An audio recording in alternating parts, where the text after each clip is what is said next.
M23. Serigne Hassan Kane est le porte-parole de la jeunesse pour la démocratie et le socialisme. Amidou Wan, membre du comité directeur du Parti démocratique sénégalais. Nous attendons le représentant du parti au pouvoir. Nous allons démarrer avec vous. Monsieur, d'abord, merci d'être venu et bonsoir à tout le monde.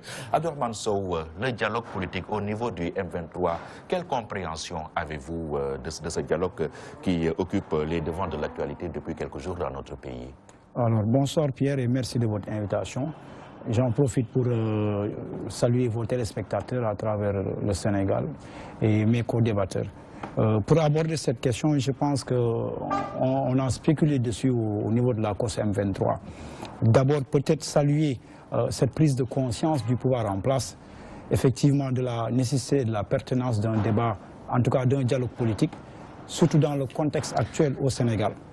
Donc c'est une très bonne dynamique que nous saluons, tout en quand même émettant certaines réserves par rapport aux réelles motivations de cet appel au dialogue.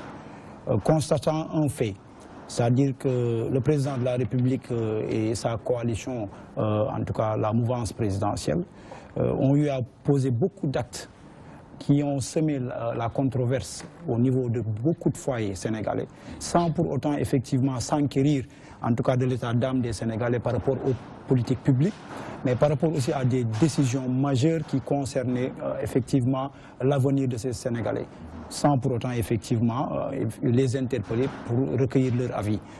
Des actes très forts ont été posés sur le plan de la justice avec l'avènement de la CREI et puis en tout cas toutes les incohérences qu'on a constatées effectivement dans l'évacuation de certains dossiers.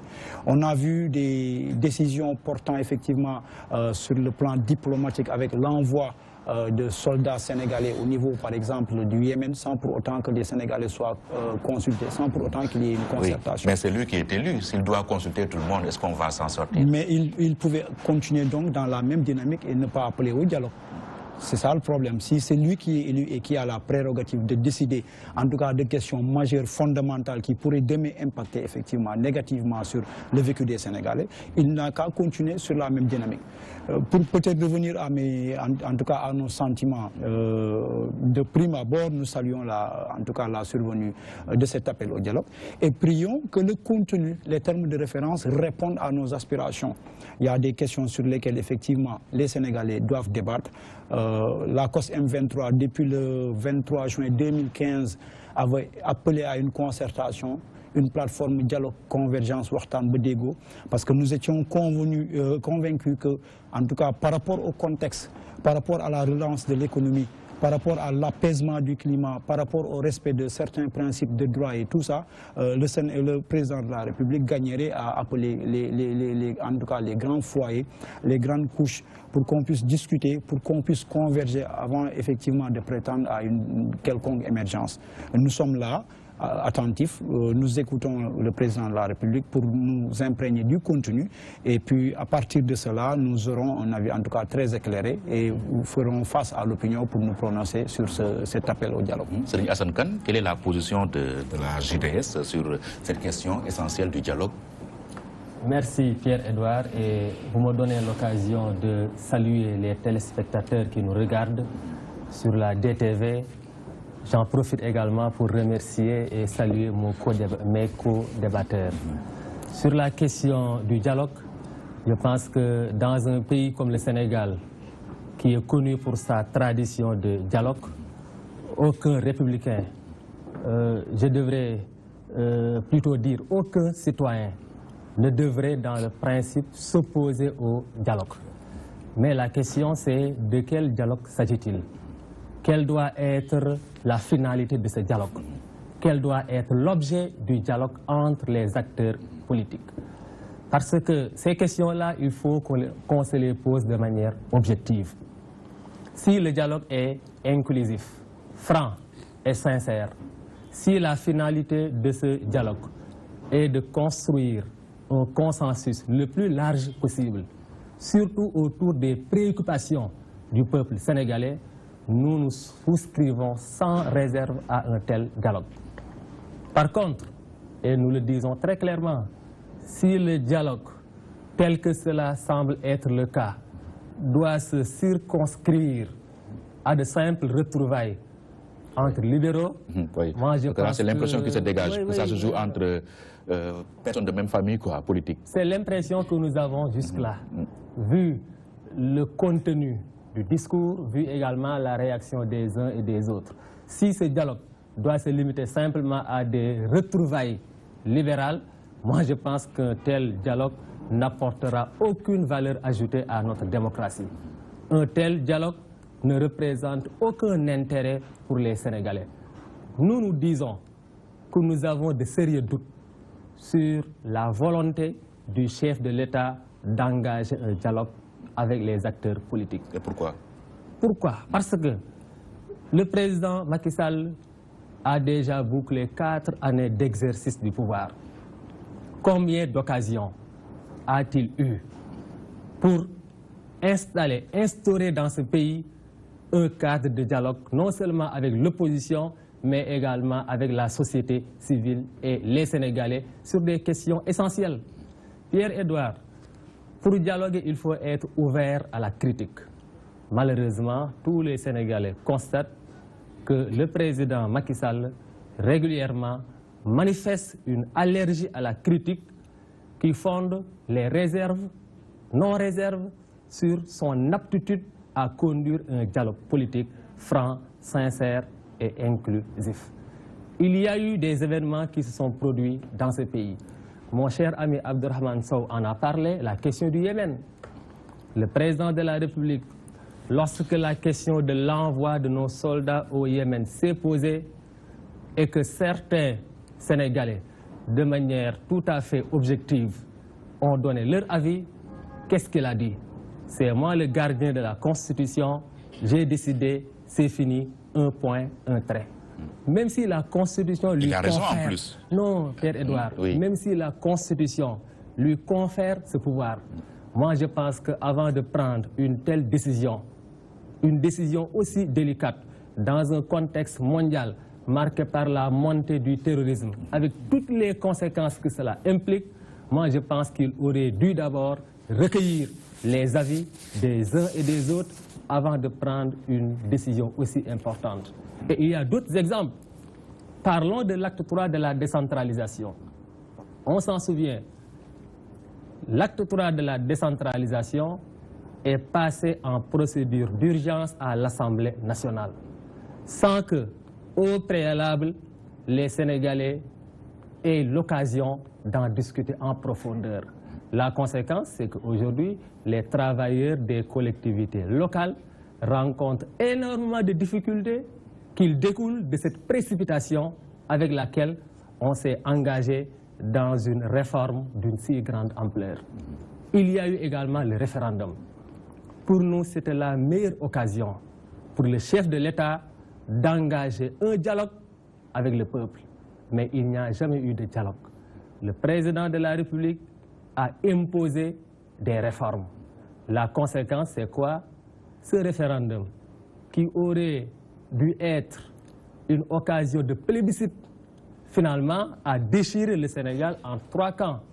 Nous avons eu le camp du oui, le camp du non et le camp des Sénégalais qui ont préféré carrément des acteurs politiques. Et le résultat, nous le connaissons. C'est la raison pour laquelle nous disons que nous souscrivons à un dialogue qui apporte un plus à notre démocratie. Nous souscrivons à un dialogue qui permet de discuter des véritables préoccupations des Sénégalais.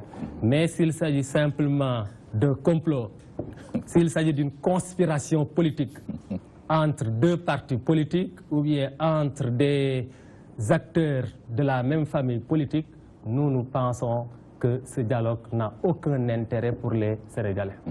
Oui, Amadou Wane du Parti démocratique sénégalais, quelle valeur ajoutée ce dialogue pourrait-il amener donc, à notre démocratie? Si tant est que vous êtes d'accord avec le dialogue, bien sûr. Merci Pierre. Je voudrais avant tout vous remercier de cette invitation, de m'avoir permis d'être sur ce plateau et de saluer aussi mes collaborateurs.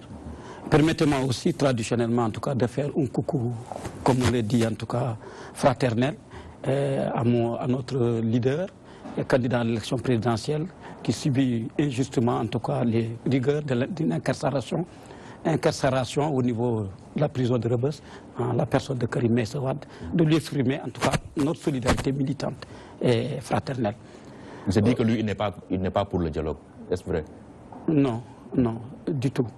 Karim est pour le dialogue, certainement il est pour le dialogue, il n'a jamais dit qu'il n'est pas pour le dialogue, parce que ce qui se passe dans les réseaux sociaux, c'est un truc qui s'est passé depuis 2014, que certains conspirateurs ont cherché à remettre un truc au bout du jour dans le truc pour dire, lui attribuer ça à Karim Wade. Mais Karim Wade n'a jamais rien dit. Il n'a pas dit, en tout cas, il n'a rien dit en tout cas sur le dialogue, et par conséquent, il reste aujourd'hui aligné derrière le secrétaire général national du parti, parce que c'est un militant du Parti démocratique sénégalais. Donc, je pense que ça, c'est de l'intoxication qu'on a cherché à lui attribuer, mais ça, ce n'est pas quelque chose qui vient de lui. Bon, je voudrais revenir maintenant par rapport à votre question, qui, à mon avis, est très importante, parce que, comme il l'a dit, ça fait partie, et ça intègre en tout cas la tradition socio-politique de ce pays. Que le dialogue, c'est quelque chose qui intègre en tout cas la culture sénégalaise. Tout le monde sait que quand on dit, même à l'époque, on disait Sénégal, pays de dialogue. Par conséquent, quand on dit que nous devons nous asseoir pour dialoguer, je crois que c'est quelque chose dont personne ne devrait s'y opposer. Je crois aussi qu'à mon avis, que je salue peut-être la décision du président Macky Sall, qui après 4 ans, en restant dans un pouvoir solitaire, a compris qu'il est aujourd'hui nécessaire de s'arrêter, de marquer un temps d'arrêt, de se remettre en cause, parce que certainement que le pays est bloqué. Parce que moi, quand je pense au dialogue, je ne suis pas dans une logique de complot ou de conspiration. Je pense que réellement, il y a des problèmes, de sérieux problèmes dans ce pays qui mériteraient que les Sénégalais se retrouvent autour d'une table, qu'ils dialoguent. Je ne pense pas que, je crois qu'on parle de dialogue, mais on ne parle pas de négociation. Mais on parle de retrouvailles par ailleurs. Oui, le dialogue peut se faire sur fond de retrouvailles politiques. Ça peut se faire sur fond de retrouvailles politiques. Mais le dialogue reste quand même quelque chose d'inclusif, qui fait appel à toutes les familles politiques, à toutes les forces vives de la nation. En tout cas, les partis politiques, les partis d'opposition. Je crois qu'à ce niveau, quand on pense aujourd'hui que dialoguer, quand on parle de dialogue politique, c'est pour prévenir un certain nombre de conflits, quand il doit y en avoir, il peut toujours en avoir, de lever un certain nombre d'équivoques, ou bien en tout cas de discuter sur un certain nombre de questions qui peuvent se poser comme étant des difficultés auxquelles le pays est confronté. Donc je crois que le président Wade qui est le secrétaire général national du Parti démocratique sénégalais, s'inscrit dans cette logique et c'est un peu quelque chose qui intègre sa culture. Tout le monde sait qu'il a toujours été un homme de dialogue, qu'il a été, du temps qu'il était dans l'opposition avec le président Senghor, avec le président Diouf, et qu'il a toujours continué, en tout cas, à adopter une telle voie, une telle posture aussi quand il a été au pouvoir. Par conséquent, nous, ce que nous demandons tout simplement, c'est que le dialogue soit inclusif, que le dialogue repose en tout cas sur des TDR, des termes de référence, hein, et que nul n'en ignore, qu'on puisse en tout cas les consulter, et que les Sénégalais sachent tout simplement que le Parti démocratique sénégalais n'est ni dans des deals, ni dans des négociations, mais nous sommes uniquement mus par le souci de vouloir booster ce pays et aider aujourd'hui, certainement, le président Macky Sall, qui a mis en place sa vision dont il parle, qui est le PSE, dont on sait que le PSE est là, mais il est bloqué. Qu'est-ce que le PSE a pu exhiber depuis qu'il est là? Sinon, que nous sommes dans des slogans et des vœux pieux. Nous savons aussi, comme il l'a dit lui-même, ce qui s'est passé avec l'acte 3. C'est parce que tout simplement, il y a eu une absence de dialogue. En amont, je pense que tout simplement, il a loupé, comme on l'a dit, il a loupé le départ. S'il n'avait pas loupé, il aurait dû faire de larges consultations sur le truc, sur l'acte 3. Et même le PS, il aurait pu aussi recourir à beaucoup d'expertises qui sont là, qui peuvent être dans l'opposition, mais qui pouvaient peut-être l'aider aussi à booster son plan. Je crois aussi qu'au niveau de certaines questions majeures, telles que l'envoi des trucs au niveau de nos soldats au niveau du Yémen, en Arabie Saoudite, je crois que dans une décision pareille, dans un monde qui est aujourd'hui happé par les menaces djihadistes, je crois que ça mériterait quand même qu'on dialogue et puis que les Sénégalais donnent leur point de vue sur cette question. Mais surtout, je crois aussi qu'il doit consulter tout le monde. Aura-t-il le temps de gouverner? Non, il n'a pas à consulter tout le monde. Il a à consulter il a constitué des partis d'opposition légalement constitués qui sont là, qui représentent les Sénégalais et la société civile. Plus de 200 partis politiques. Non, quand je parle de partis politiques légalement constitués, il faut passer par l'Assemblée nationale, par exemple. L'Assemblée nationale aussi a des représentants qui sont des gens qui émanent en tout cas de la volonté populaire, qui sont là pour représenter le... Est-ce que ce qui s'est passé au Yémen, ça ne devrait pas passer par l'Assemblée nationale? Vous pensez que les députés n'avaient pas un mot à dire sur ça? Et que les députés qui représentent les Sénégalais, qui représentent en tout cas les partis politiques sénégalais... Mais les députés ont été informés par le ministre des Affaires étrangères. Oui, ils ont été informés, mais ça devait être l'objet même, ça devait faire l'objet d'un vote au niveau de l'Assemblée nationale, d'une discussion et d'un vote au niveau de l'Assemblée nationale. Je pense aussi que sur d'autres questions majeures, comme la question de l'enseignement, on sait qu'aujourd'hui que le pays est bloqué au niveau de l'enseignement, avec le Front social en ébullition depuis lors, avec le syndicat des enseignants. Je crois aussi que c'est la même chose avec ce qui s'est passé au niveau du référendum. Vous avez vu que si le référendum est passé comme il s'est écrit, et si c'est terminé comme il s'est en queue de poisson, même s'il y a, comme il a dit, 3 camps, et peut-être même plus de 3 camps, mais le parti majoritaire, qui est le parti des abstentionnistes, qui fait plus de 60%, n'a pas eu à dire son mot. Parce que tout simplement, en amont, il n'y a pas eu concertation, en amont, il n'y a pas eu consultation. Et je crois que c'est à ce niveau que je pense que le dialogue est nécessaire et que nous devons, nous tous en tout cas, encourager, si tant est qu'il est inclusif, et qui ne s'est pas fait, qui n'est ni dans une logique de deal, ni dans une logique de complot. Oui, donc c'est à ce niveau-là que je pense que... Abdourahmane, nous sommes dans un pays où les institutions fonctionnent normalement. Donc dialoguer pour parler de quoi? Ça, c'est une bonne, en tout cas, préoccupation et nous la partageons. Dialoguer pour parler de quoi? Surtout qu'il y a été, en tout cas, décidé, en tout cas, des orientations majeures qui vont impacter sur les politiques publiques, sans pour autant que ce dialogue ait eu lieu. Les institutions fonctionnent normalement entre guillemets. On sait que le président de la République a la prérogative de déterminer la politique de la nation. Certaines de ces décisions, obligatoirement, doivent passer par l'Assemblée nationale, qui est une institution, à ma foi, réalisée, compte tenu déjà du mode d'élection par la liste nationale. C'est un chef de parti qui s'approprie effectivement la prérogative de décider de qui sera député ou pas. Et dans ce contexte, quand il s'agira de faire passer des lois dans une institution qui fonctionne normalement, il sera tenu en compte effectivement cette dimension de caporalisation, n'est-ce pas, vraiment la mainmise de l'exécutif sur certaines décisions. Donc il ne s'agit pas d'institutions qui fonctionnent ou qui ne fonctionnent pas normalement, mais il s'agit plutôt des textes qui font, en tout cas, fonctionner ces institutions. Est-ce qu'elles répondent aux aspirations populaires? Est-ce qu'elles permettent, en tout cas, d'asseoir une réelle démocratie pour effectivement prendre en compte les droits des uns et des autres, pour prendre en compte l'efficience, effectivement, de certaines politiques qui sont offertes par aux populations. Dans le cadre de ce dialogue, je m'accroche à cet avis que j'ai par rapport à des questions importantes qui ont été prises, en tout cas des décisions qui ont été faites, sans pour autant que les gens soient consultés. De deux choses l'une. Soit le président de la République est dans de bonnes intentions en faisant appel au dialogue. Et ce qui serait quelque peu contradictoire après 4 ans de gestion avec des décisions majeures. Soit il est dans une dimension de stratégie politicienne comme il a l'habitude de le faire.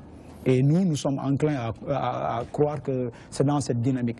Il n'a pas eu besoin de l'avis des uns et des autres. C'est vrai que ce serait difficile d'appeler tout le monde et recueillir l'avis de tout le monde. Et nous avons vu le président de Réumi, Idrissa Seck, faire une bonne proposition, ma foi, un cadre de concertation appelé au Conseil de la République qui pourrait, en tout cas, retrouver certaines franges représentatives du peuple sénégalais pour que les décisions majeures sur des questions, en tout cas, de dimension vraiment très importante, puissent être discutées et qu'elles aillent dans le sens de l'intérêt des populations. Oui, mais la réplique de l'APR, c'est que ce Conseil suprême existe dans les pays qui sortent de guerre. C'est relatif, quelle que soit l'appellation. L'essentiel pour nous, c'est d'avoir un cadre de concertation et de consultation pour quand même discuter sincèrement en tout cas de certaines décisions qui impactent, qui ont de l'importance sur le plan géopolitique, sur le plan diplomatique, sur le plan sécuritaire, et qui quand même vraiment... Mais le cadre, il est là. On a parlé tout à l'heure de l'Assemblée nationale, qui est l'instance suprême de dialogue dans une démocratie. L'Assemblée nationale a été mise à l'épreuve par la loi sur la décentralisation, l'octroi de la décentralisation. Il n'y a eu aucun amendement, n'est-ce pas, adopté en une demi-journée, en procédure d'urgence, alors que pour en tout cas une loi comme telle par rapport à l'érection en tout cas d'une gouvernance des collectivités, c'est tellement important, c'est tellement sérieux. Ce qu'on a compris par rapport à cette décision, c'est qu'il fallait casser certains leaders qui allaient émerger. On a vu que par des rumeurs, ce n'est pas vérifié, mais il s'agissait de casser un Khalifa Sall ou bien de casser un Idrissa Seck. C'est pourquoi il y a eu une procédure d'urgence, parce que tout simplement, comme ils l'ont dit à l'Assemblée nationale, les gens sont désignés dans la liste par le secrétaire général du parti qui gère le parti, qui décide de tout. Il n'y a pas de démocratie, il n'y a pas de débat interne. Donc ce débat, en tout cas légitime et légal, posé par nos représentants n'a plus en tout cas, je ne dirais pas n'a plus sa raison d'être, mais n'offre plus de garantie par rapport aux aspirations populaires. On parle des accords de partenariat économique qui a été consulté, personne. Les décisions ont été déjà prises. Le gouvernement sénégalais s'est engagé à signer d'ici fin 2016. Ça va passer à l'Assemblée nationale et nous sommes convaincus que ces députés de l'exécutif vont voter cette loi comme lettre à la poste si les Sénégalais ne résistent pas. Donc beaucoup d'actes, en tout cas, ont été posés dans ce sens qui ne nous rassurent pas et qui nous font croire qu'effectivement, il y a peut-être un deal qui se prépare.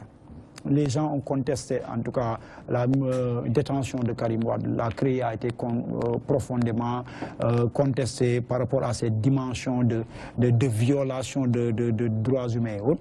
Nous sommes, en tout cas, un peu dubitatifs par rapport à la sincérité de cette affaire entre le pouvoir en place, effectivement, et le parti démocratique sénégalais. Oui, il dit que le PDS n'est pas dans des deals. Vous savez, Pierre, oui. Il est important que l'on revienne sur les circonstances dans lesquelles le chef de l'État a eu à évoquer la question du dialogue. Tout le monde sait que c'est à l'occasion d'une présentation de condoléances. Et je rappelle que c'est dans les mêmes circonstances que le président de la République avait invité Maître Ousmane Ngom à le rejoindre. Et la suite, tout le monde la connaît. Maître Ousmane Ngom, il l'a rejoint. Voilà, c'est la raison pour laquelle nous pensons que le dialogue est important en République, parce qu'il permet de gérer les contradictions et de bâtir un consensus. C'est important. Mais notre préoccupation majeure, c'est la sincérité du dialogue. Parce qu'il y a des sujets importants qui méritent qu'on en discute, et ces sujets-là n'ont jamais fait l'objet d'un débat sérieux entre les acteurs politiques, entre les Sénégalais d'une manière générale. Il a parlé des accords de partenariat économique. Le gouvernement du Sénégal, aujourd'hui, a décidé d'engager notre pays dans un accord de libre-échange qui risque d'avoir des conséquences dommageables pour notre pays, sans qu'il y ait au préalable un dialogue. Un accord qui risque de baisser nos recettes budgétaires de manière drastique. Un accord qui risque de soumettre nos PME et nos PMI à une concurrence déloyale exercée par des entreprises étrangères qui bénéficient déjà de subventions. Mais personne n'en parle. Donc on dialogue simplement parce que le président de la République, qui sort d'un référendum, qui monte son impopularité, certainement entend élargir. Lui qui a remporté pour la main le référendum. Mais vous savez, combien de Sénégalais sont restés chez eux? Mais ces Sénégalais, c'est vrai que c'est une défaite pour toute la classe politique.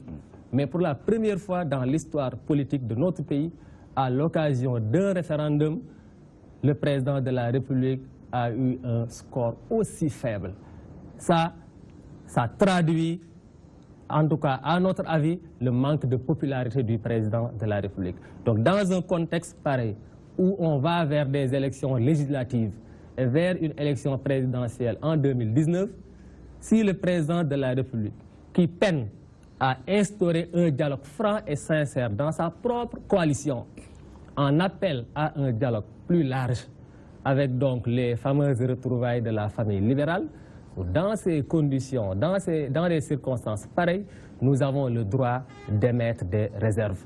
Si le dialogue doit simplement se traduire par la libération de Karim Wade, moi je pense que le président de la République n'a pas besoin de nous divertir avec la question du dialogue. Parce qu'il peut libérer Karim Wade sans problème. Non seulement la Constitution lui confère ce pouvoir, mais ça ne gênerait personne. Parce que nous savons qu'il y a des personnalités politiques dans ce pays qui étaient mises en accusation au même titre que Karim Wade et qui, au moment où je vous parle, sont à côté du président de la République. Elles font la pluie et le beau temps, tout ceci sous la parapluie du président de la République. Donc si Macky Sall décide de libérer Karim Wade dans ces circonstances, moi je penserais que ça ne nécessiterait pas tout ce bruit autour du dialogue politique. On a également parlé du plan Sénégal émergent. Il n'y a jamais eu un débat sérieux sur le plan Sénégal émergent. Le président Macky Sall s'est contenté de louer, excusez-moi, les services d'un cabinet étranger, totalement déconnecté des réalités de notre pays, alors qu'il s'agit d'un plan qui engage le pays au-delà même de son mandat, jusqu'en 2035. Est-ce que ce n'était pas l'occasion pour le chef de l'État de recueillir aussi les avis de la classe politique, les avis des Sénégalais autour d'un tel plan? Donc il n'y a jamais eu un débat sérieux sur toutes ces questions. Donc si depuis quelques jours maintenant, on nous tympanise avec la question du dialogue, avec en toile de fond des retrouvailles de la famille libérale, nous avons le droit d'émettre des réserves. Oui. Hamidou Wane, le PDS mettra-t-il sur la table la question de la libération de Karim Wade comme préalable à tout dialogue?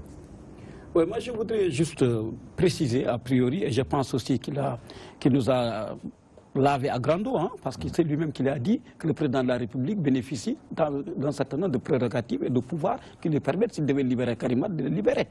C'est ce qu'il a dit. Par conséquent, j'ai bien dit dès le départ que nous ne sommes ni dans des deals, ni dans des sortes de compromis, ni dans une sorte de négociation, oui. de compromission ou dans des sortes de négociations par rapport à ce que nous appelons dialogue.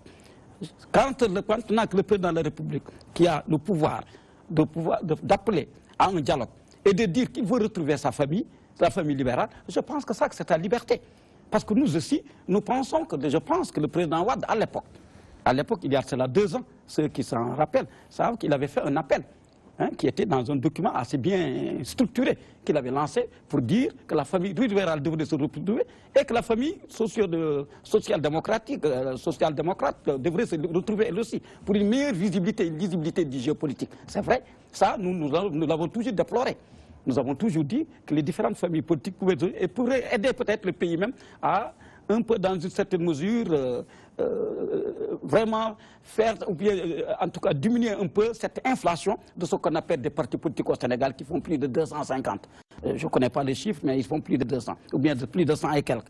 Alors je pense qu'à ce niveau, une meilleure lisibilité, une meilleure visibilité de l'environnement politique du pays est nécessaire, que l'ensemble des familles, du point de vue en tout cas de ce que j'appellerais peut-être les similitudes doctrinales et idéologiques, qu'ils puissent se retrouver dans leur camp et qu'on puisse avoir une géopolitique beaucoup plus claire et beaucoup plus digeste. Je crois que ça, le président Wade l'a toujours défendu. Donc qu'il saisisse cette balle au rebond, qu'il cherche peut-être à dialoguer. Et sans ce dialogue, qu'il veuille faire cela sur fond de retrouvailles de la famille libérale. Je pense que c'est sa liberté. Nous-mêmes, nous, au niveau du Parti démocratique sénégalais, il y a beaucoup d'entre nous parmi les militants du Parti démocratique sénégalais qui disent: est-ce que Macky Sall est sincère? Le président Macky Sall est sincère. Il connaît la porte d'entrée du PDS, et la clé du PDS, c'est le président Wade. Nous sommes un parti légalement constitué. Nous avons une adresse que tout le monde connaît. Par conséquent, je pense qu'un dialogue ne se fait pas sur la base tout simplement d'un appel circonstancié qui, à l'occasion d'une présentation de condoléances dans un deuil, hein, où il y avait la reine, le roi, la reine, un griot et l'autre, Oumou Salah Mattal. C'est à cette occasion qu'il a lancé ce truc. Et toujours dans ce genre de circonstances aussi, même les grands événements toujours aussi, hein, connaissent toujours au début un petit signal qui les déclenche. Pour qu'après maintenant, qu'on puisse rentrer dans les choses sérieuses. À ce niveau, je sais aussi que l'histoire a montré depuis les 4 ans qu'il a agité un peu. Souvent, il a agité cette histoire de dialogue ou de retrouvailles même de la famille libérale. Mais nous pensons aussi, dans une certaine mesure, que nous sommes preneurs de ce dialogue, si tant est que, comme je l'ai dit, il est inclusif, qu'on n'est pas dans des deals, parce que nous pensons que la question de libération de Karim Wade, c'est vrai qu'il y a un fossé énorme, un fossé assez profond entre nous et le président Macky Sall. Un fossé dont il pense, je pense qu'en tant qu'un homme structuré et logique, il sait très bien qu'en appelant aussi la famille, qu'en appelant le PDS au dialogue, il sait que ce fossé, il doit chercher un moyen de pouvoir, en tout cas, soit remplir le trou, soit, en tout cas, mettre un pont. Parce que tu ne peux pas dialoguer avec quelqu'un que tu considères comme un adversaire, tout simplement, alors qu'il y a un contentieux assez sérieux entre vous, sans pour autant que tu trouves les moyens de voir comment faire pour que je puisse déjà permettre en tout cas une meilleure, en tout cas accompagner ou bien encourager la rencontre, cette rencontre ou bien cette réconciliation. Donc tant que Karim est en prison, il est inconcevable pour le PDS de parler de dialogue. Non, non, du tout, on n'a pas dit ça. Oui. On n'a pas dit ça. J'ai bien dit qu'on est preneur du dialogue. Oui. Mais je pense, j'ai dit que lui, étant un homme très rationnel et logique, il comprend très bien que quand je suis en adversité avec quelqu'un et qu'il y a des choses qui peut-être peuvent compliquer certainement ou bien faciliter notre rencontre, il y a lieu de voir par quel moyen je peux trouver, quel est le moyen que je peux trouver pour chercher certainement à aplanir ou bien à jeter un pont pour que la rencontre puisse se faire assez facilement. Je crois qu'à ce niveau, c'est pas pour nous, ce n'est pas pour nous une condition. C'est pour nous, j'ai dit, une question de logique qui ne nous revient pas, qui revient à celui qui a fait l'appel au dialogue. Parce que nous ne sommes pas demandeurs. C'est lui qui a demandé le dialogue.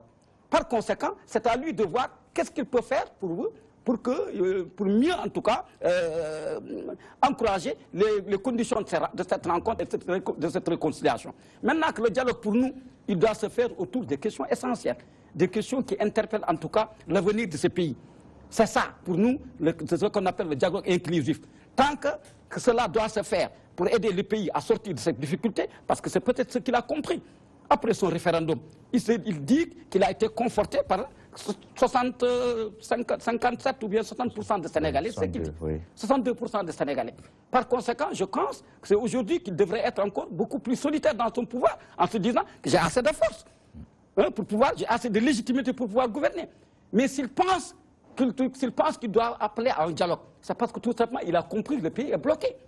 Il a compris que le référendum, dans une certaine mesure, même, je ne suis même pas d'accord avec mon jeune frère, quand il dit que le référendum l'a plébiscité. Non, le référendum s'est fait dans des conditions que nous connaissons.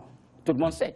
Dans une impréparation totale, dans une absence de lisibilité, dans les libellés même de ce truc, de ce référendum, les libellés de 15 points, comme on l'a dit, hein, et avec aussi un arbitre qui est en même temps joueur. Et dans le même camp. Par conséquent, nous pensons que le référendum n'est pas un moyen de pouvoir légitimer Macky Sall dans son pouvoir aujourd'hui. Pour dire tout simplement que les Sénégalais sont d'accord avec lui. Alors quand on sait que le camp de l'Est-Ouest, le parti le plus important, c'est 60% des Sénégalais qui ne se sont pas déplacés. Posons-nous cette question pourquoi ils ne se sont pas déplacés. Donc je pense qu'à notre niveau, comme l'a dit notre secrétaire général national, parce que moi je ne fais que porter sa parole, si tant est que ce dialogue est sincère, c'est ce que le président Wade a dit. S'il est sincère, qu'il n'est pas mu par un besoin de vouloir relooker une image ou bien redorer un blason, nous sommes preneurs. Et si tant est que ce dialogue aussi est inclusif, je dis que nous ne sommes ni dans des deals, nous ne sommes ni dans des sortes de négociations en coulisses. Je crois maintenant, il est libre pour lui, il lui est libre aujourd'hui de saisir la balle au rebond parce que le groupe de travail des Nations Unies sur les détentions arbitraires a condamné le Sénégal, lui a dit que Karim Meïssa Wade a été incarcéré injustement, ou bien arbitrairement, ou bien qu'il croupit en prison de manière injuste, qu'on devrait le libérer et qu'on devrait même l'indemniser. Je crois que s'il voudrait peut-être rendre beaucoup plus fluide et beaucoup plus efficient, en tout cas cette rencontre et ce dialogue sociopolitique, il peut peut-être saisir de cela. Il peut se saisir de cela, certainement, pour essayer de libérer Karim. Mais ce n'est pas pour nous ni une condition pour le dialogue. Oui, Abdourahmane, faut-il aller vers une institutionnalisation du dialogue politique, pour qu'on ne soit pas ici à parler de deal, par exemple, de Karim Wade et autres? Mais bien sûr, c'est un impératif. Ça garantit de la transparence, effectivement, de l'action. Parce que ce qui, en tout cas, préoccupe les uns n'intéresse pas les autres. Moi, par exemple, je ne suis pas du tout intéressé aux retrouvailles libérales ou bien sociodémocrates. Ça ne m'interpelle pas. Ce qui m'interpelle, par contre, c'est des politiques, n'est-ce pas, qui peuvent offrir ou garantir la liberté de la justice sénégalaise pour que demain je ne sois pas victime ou bien qu'un autre Sénégalais ne soit pas victime en tout cas d'un acte d'acharnement ou bien de caporalisation de notre justice. Ce qui nous interpelle et nous intéresse, c'est qu'on ait des députés libres qui prennent réellement en charge les préoccupations des populations dans leurs fonctions et qui ont le comportement attendu d'eux par rapport aux politiques publiques, par rapport au contrôle de l'action gouvernementale. Ce qui nous interpelle, c'est que les droits et libertés soient respectés. Ce qui nous interpelle, c'est que les écoliers puissent aller faire leurs cours, que les enseignants retournent effectivement à l'école, que les engagements pris par l'État soient respectés. Alors nous ne sommes pas dans la même dynamique que certaines, en tout cas, familles politiques, pour mettre en avant, ou bien qui risqueraient de mettre en avant leurs préoccupations partisanes. Si les uns sont préoccupés par la libération de Karim Wade, que je trouve normal, il l'a si bien dit, nous avons été là à constater certaines incohérences par rapport à la CREI. Nous avons vu des personnalités publiques qui étaient au même pied que Karim Wade, qui devaient répondre devant la justice sénégalaise et qui ont été protégés par un pouvoir qui est là. Nous n'avons pas les mêmes préoccupations, c'est pourquoi il est pertinent de mettre un cadre organisé de consultation et de concertation pour que les, en tout cas, questions qui préoccupent les Sénégalais soient discutées de façon responsable et que des décisions soient prises de manière, en tout cas, à ce qu'elles répondent avec efficience aux problématiques vécues par les Sénégalais. Il y a des décisions qui ont été prises, je le rappelle tout à l'heure, et qui demain pourraient impacter, en tout cas, sur la stabilité du pays, sur le plan sécuritaire. On a reçu des prisonniers de Guantanamo. Quel est le comportement, effectivement, dans une dynamique de convergence de points de vue que les Sénégalais devraient adopter pour, en tout cas, anticiper, en tout cas, sur la survenue de certains actes de troubles ou bien de représailles de la part de cette situation. Mais la solution viendra-t-elle de l'instauration d'une place ou bien d'un poste de chef de l'opposition, d'un statut de chef de l'opposition? C'est relatif parce que dans ce cas, de toute façon, on a été au référendum et en tout cas, des projets, des propositions, n'est-ce pas, des dispositions ont été adoptées et puis intégrées dans la Constitution depuis le mois d'avril. Et dans le cadre, effectivement, de la mise en œuvre de ces décisions, moi, je pense que c'est un motif valable de dialoguer par rapport aux tenants et aux aboutissants, effectivement. Quels sont les critères qu'il faudrait mettre en place pour quand même désigner le chef de l'opposition? Parce que c'est par rapport à la démocratie, c'est des décisions très importantes sur lesquelles les gens devraient discuter. Et nos préoccupations, en tout cas, par rapport pour la prise en compte des aspirations populaires. Ce dialogue-là ne peut pas se faire sans que le peuple ne soit représenté. Le PDS ne représente pas le peuple sénégalais. Il y a des franges bien représentatives, bien organisées. Et là, j'agrée la proposition de la radio, malgré à ce que, en tout cas, certaines franges soient invitées dans ce cadre pour qu'on puisse discuter sincèrement de la bonne marche du pays. Mais s'il s'agit de libérer Karim, c'est une condition sine qua non. Ne touchez pas à Aliou Sall qui nous doit des explications par rapport à l'affaire portant sur le pétrole. Donc c'est dilatoire dont on a peur. On ne voudrait pas que la famille libérale se retrouve pour discuter, en tout cas, de disculpation des uns de la libération des autres, sans pour autant que l'intérêt général ne soit tenu en compte. Donc il est hors de question que ce dialogue se tienne en l'absence, en tout cas, du peuple sénégalais, dont les intérêts doivent être mis en avant au détriment de tout intérêt partisan, quoi qu'il soit, qu'il s'agisse de la libération de Karim Wade. Nous trouvons que c'est normal parce que le pouvoir en place a fait étalage de ses limites par rapport à cette problématique. Qu'il s'agisse effectivement du cas Aliou Sall qui a demandé aux Sénégalais d'aller se promener quand Birahim Seck lui a demandé des comptes sur Cosmos Énergie. Il a demandé qu'il aille au diable. Il a demandé que tous les Sénégalais aillent au diable. Il y a des problématiques de bonne gouvernance, de transparence. C'est un problème entre lui et... Non, c'est un problème. Birahim Seck est un citoyen sénégalais qui a le droit de l'interpeller. Comme nous avons le droit de l'interpeller. Moi, je pense que pour apaiser et rassurer, il se devait d'être d'abord responsable dans ses propos, ne pas demander à un Sénégalais d'aller au diable. Parce que nous qui sommes dans les mêmes dispositions de lui demander des comptes ou bien des éclaircies par rapport à ce dossier, on se met à la place de Birahim. C'est comme s'il nous demandait d'aller au diable, alors que c'est des questions très importantes. On ne voudrait pas que ce dialogue, par exemple, lui accorde en tout cas une disculpation que nous serons obligés de lever demain. Le Sénégal, ce n'est pas le Sénégal des libéraux, ce n'est pas le Sénégal des socialistes, c'est le Sénégal des menuisiers, des agriculteurs, des jeunes, des intellos, c'est le Sénégal de tout le monde. S'il doit avoir un cadre de dialogue, d'abord, déjà que nous ne sommes pas rassurés par effectivement les prémices de ce contenu. Il l'a tout à l'heure dit, moi je pense que le président de la République pourrait être dans une dynamique d'élargir. Quelqu'un qui encourage la transhumance à s'inquiéter. N'est-ce pas? Quelqu'un qui est là à accorder des postes de député à Aliou Sall, qui, au lieu de faire appel à l'honneur, à la dignité, a fait appel à une dimension légale et légitime pour occuper un poste.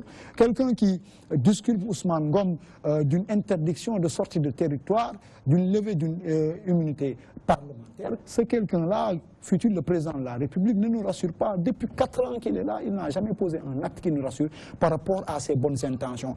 Nous pensons que nous allons vers des renouvellements par rapport à l'Assemblée nationale.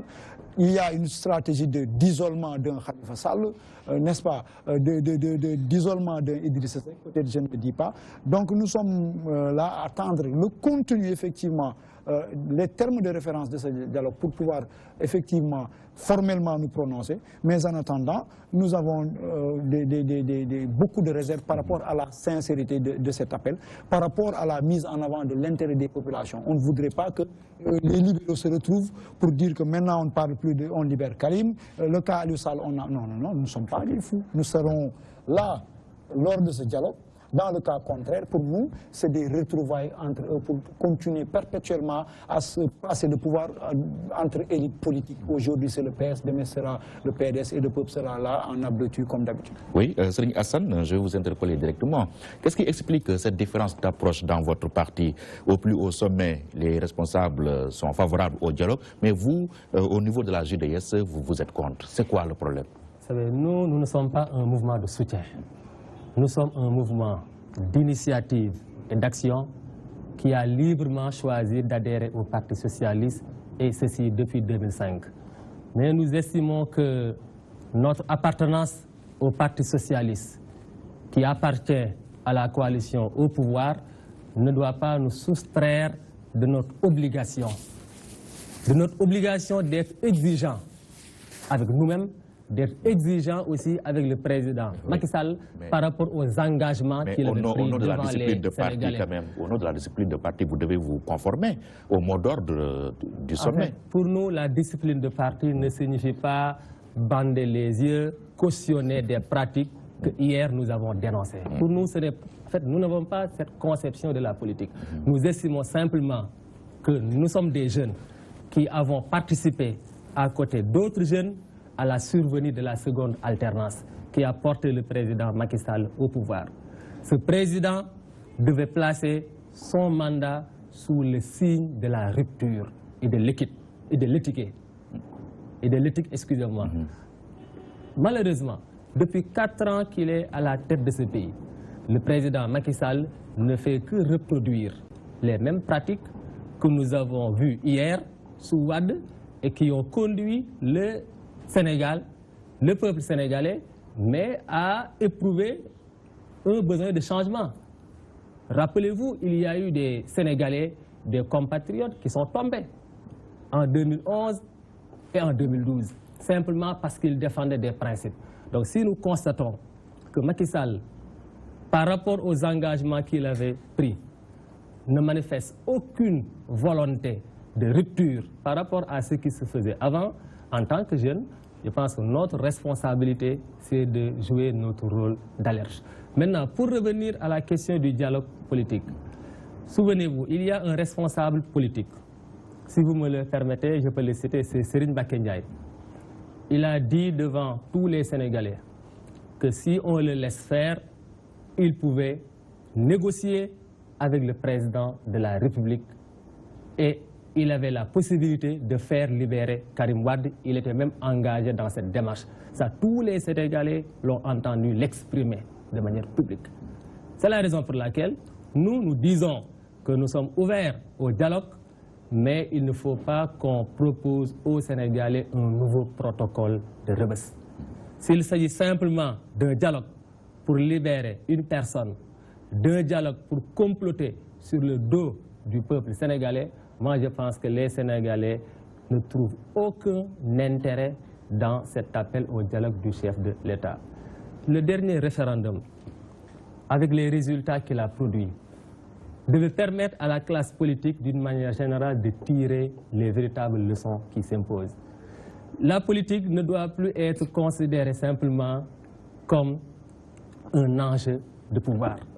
Parce qu'il y a certains qui s'agitent, qui sont du Parti démocratique sénégalais, qui sont de l'opposition, mais c'est comme si ils cherchent vaille que vaille à trouver une voie de contournement pour regagner les rangs du pouvoir.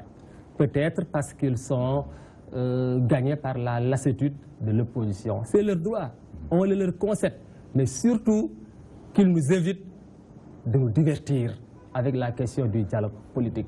C'est ça notre sentiment. Alors, pour en finir, Amidou, avec cette question du dialogue, ce dialogue pourra-t-il aboutir à la mise sur pied d'un gouvernement d'union nationale dans lequel prendrait part le PDS? Je ne pense pas.